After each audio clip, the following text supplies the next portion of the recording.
Even though I made progress, there were things that triggered the bad old thoughts. Even now, every time we get to March and April, I can feel myself tensing up.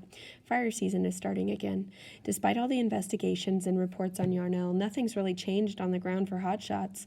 It's still the same tools, the same procedures, the same fire conditions, if not worse. I dread waking up one day and hearing on the news that a crew got trapped in a wildfire and a bunch of guys died. It's inevitable. Someone has to fight the flames, and fire is an unpredictable and dangerous thing. But I wish there was a better way. I wanted to change things. How can we make it safer out there? I got a call the other day from someone working on a new fire shelter. The old ones, the ones used in Yarnell, can withstand up to maybe 700 degrees of radiant heat. The guys working on this new one want a shelter that can take up to 1700 degrees.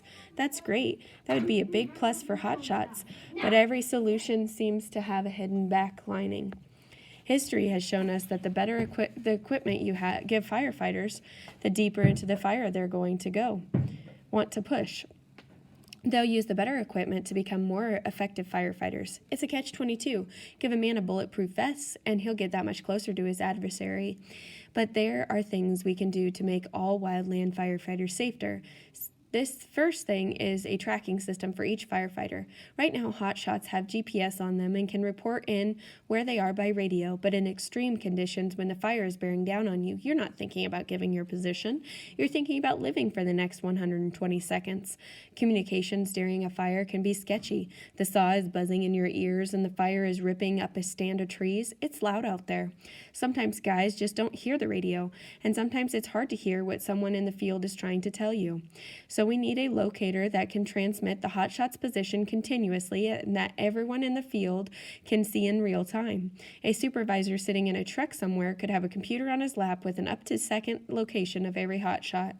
With eyes on the fire, he could tell them what's coming at them. The fire's shifting your way, get out.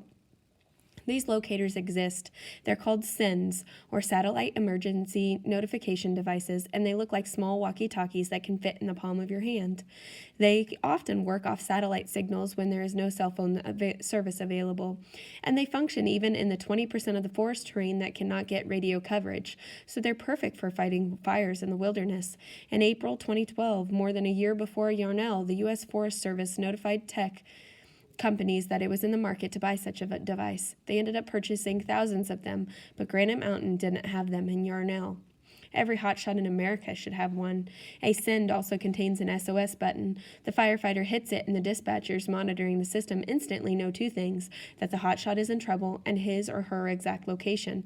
That alert also warns fellow hotshots that there's something really dangerous at the exact spot their buddy is working. A helicopter pilot bringing in a load of water would be able to spot a trapped crew and dumped right over them. Other hotshots could roll toward them on their UTVs. It would be a complete coordinated response, and it would be fast. A system like that might have helped at Yarnell. The pilot in the VLAT that was hovering above the ridge would have known instantaneously that the crew was in trouble in their exact position. Could he have laid a line of retardant across them? He would have only one shot at it. Maybe he'd make it, maybe not, but it was more of a chance than they had. The tech part is easier than philosophy. A lot of people think hotshots need to increase their margin of safety, get farther away from the burning edge. That's a tough one. There's a basic conflict between the effectiveness of the hotshot crew and their safety. How are you going to tell a crew there's people's houses over the next ridge that are under threat, but we're holding you over here?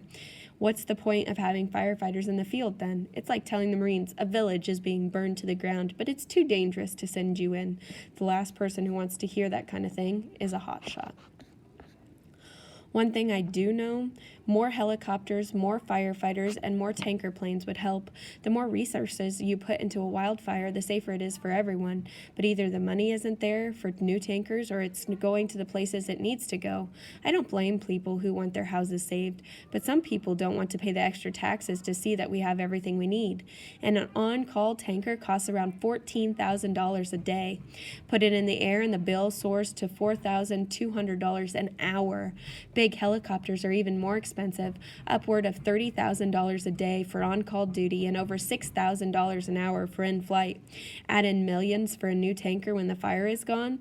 9 times out of 10, the answer is no.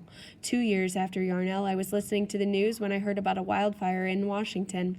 4 firefighters had been trying to get away from the flames and had crashed their truck. The fire caught them and the 3 perished, with 1 survivor who sustained major burn injuries. I sat down and cried and cried.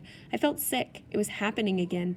The same elements as Yarnell: dry, tender, fast-moving winds, a red flag warning in the area, a change in direction in the firewall, and firefighters trying to do their job, dying. I thought of their families, especially the years of searing pain that lie ahead of them. Something has to change. Has to. We need a wildland firefighters union in America. It's beyond clear to me that these men and women are continuously being put into dangerous situations where they have no voice and no power. It's time for a union that will fight for what wildland firefighters need in order to do their job: better pay, better working conditions, more resources, and most important of all, improved safety. When your house catches on fire, the men and women who show up to help you belong in a union.